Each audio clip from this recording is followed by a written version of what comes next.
السلام علیکم. وعلیکم السلام.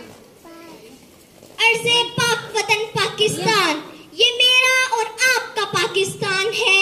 یہ پاکستان کلمہ طیبہ کی جاگیر، یہ پاکستان سورہ رحمان کی تفصیل، یہ پاکستان لاکھوں ماؤں بہنوں کی دعاؤں کی تاثیر، یہ پاکستان قائد اور اقبال کے خوابوں کی تعبیر، یہ پاکستان امت مسلمہ کی تکبیر. عالی جاہ اس کی خاک میں فردوس کی پہنائیاں، لالا و گل کی لب کشائیاں، اور فکر و خیال کی فلک پیمائیاں، اور شمس و قمر کی رعنائیاں ہیں. اس میں سلطان ٹیپو کا خون اور سر سید کی نگاہ کا فسوں ہے. یہ دھوپ چاندنی ہے، یہ پتھر بھی پھول ہے. یہ دھوپ چاندنی ہے، یہ پتھر بھی پھول ہے. کیا جانے سحر کیا میرے خاک وطن میں ہے. جناب صدر، اس کے در و دیوار ہمیں اس لیے پیارے ہیں کہ اس کے حصول کے لیے کیا کچھ نہیں کیا. خاک و خون میں لدھڑی ہوئی چوٹیں، کیے ہوئے مسلسل طویل داستانیں، تاریخ کا ایک دل خدا اسباب ہے، عشق و آہ کا ایک جگر پاش سلسلہ ہے. سینکڑوں شہروں میں چہروں کی فصل کٹی، تب کہیں جا کر دامنے مہتاب میں چاندنی کے پھول کھلے.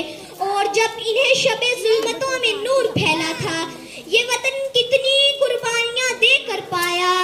جذبہ اخوت کی دھجیاں اڑائی، یہاں تک کہ قائد اعظم کے پاکستان کو دو لخت کر دیا.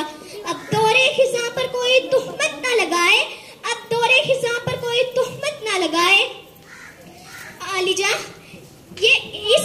ہم اس وطن آج 75 برس گزارنے کے بعد بھی ہم وہاں ہیں جہاں امید کی راہیں بدلتی ہیں، جہاں مایوس مقدر کے امالے ختم ہوتے ہیں، جہاں حالم سے بھی خیرات مانگنے سے نہیں ملتی، جہاں سیر بازار میں یوسف نیالم ہو رہے ہیں، جہاں محبت کے سب نشیمن ہیں.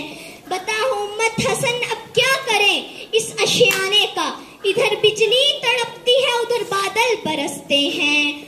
لیکن جناب والا، مالک و عرض سما کے ہاں توبہ کا دروازہ اب بھی کھلا ہے، التجا کی مہلت اب بھی باقی ہے. آئیں آج کے دن یہ عہد و وفا کریں کہ ہم یہ وعدہ کریں کہ اپنی ہی غلطیوں سے سیکھیں گے. عالی جاں، ہمیں قسم ہے پنجاب کے چمن زادوں کی، ہمیں قسم ہے سندھ کے ویران دیگزاروں کی، ہمیں قسم ہے بلوچستان کے بنجر کو ہساروں کی، ہمیں قسم ہے خیبر